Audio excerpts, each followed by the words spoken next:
Tonight, Clint Eastwood stars in the 1975 action thriller The Eiger Sanction, which airs on BBC Two from 12:45 a.m. It follows Eastwood as a former assassin, who decides to quit his job as a teacher in order to avenge the death of an old friend. However, Eastwood is then blackmailed into carrying out a final sanction, requiring him to join a gang of men as they try and scale Eiger Mountain, in the Swiss Alps. The four-time Academy Award winner heads a brilliant cast, including the likes of George Kennedy, Vonette McGee and Jack Cassidy. Though some aspects of the plot were criticized, fans gushed over the film's action sequences and climbing drama, including Variety. At the time, it wrote, Eastwood manages fine suspense both in the Swiss and Monument Valley climbs, as well as delineation of character. His direction displays a knowledge that permits rugged action. The New York Times added in a separate review that though the film was a long, foolish but never boring suspense melodrama, its action looked difficult and very beautiful.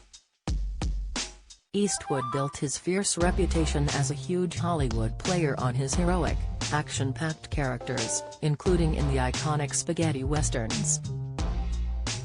Many of his characters are known for their abilities in combat, and with a firearm, but when it comes to real-life war, Eastwood, now 92, is often critical of such conflicts. Across his career, he has vehemently opposed America's involvement in wars in Korea, Vietnam, Afghanistan, and Iraq, arguing Washington shouldn't play the role of global policeman.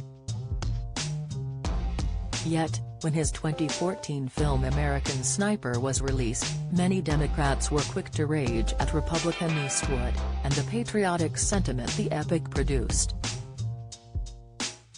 Some Democrats described American Sniper, which starred Bradley Cooper, claimed the film was Republican propaganda and labeled Eastwood a warmonger, for inciting such glorified scenes of war.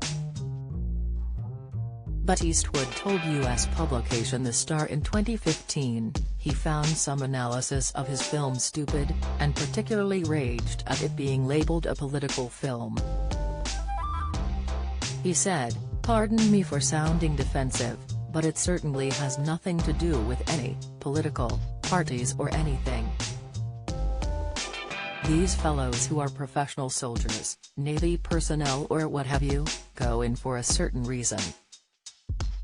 Their commander-in-chief, then U.S. President Barack Obama, is a Democrat and the administration is, and there's no political aspect there other than the fact that a lot of things happen in war zones." Some criticizing the film included New York Magazine writer David Edelstein, who said labeled the flick, which was nominated for 6 Academy Awards, a Republican platform movie. The Guardian's Lindy West added it was for simplistic patriots. But Eastwood swiped back that the drama itself was the biggest anti-war statement any film can make, and depicts the fact of what war does to the family and the people who have to go back into civilian life like Chris Kyle did, and what war does to the people left behind. Of his own personal hatred of war, Eastwood added, "I was a child growing up during World War II. That was supposed to be the one to end all wars. And 4 years later, I was standing at the draft board being drafted during the Korean conflict, and then after that there was Vietnam, and it goes on and on forever. I just wonder, does this ever stop? And no, it doesn't. So each time we get in these conflicts, it deserves a lot of thought before we go wading in or wading out. Going in or coming out. It needs a better thought process, I think." The Eiger Sanction airs on BBC Two tonight from 12:45 a.m.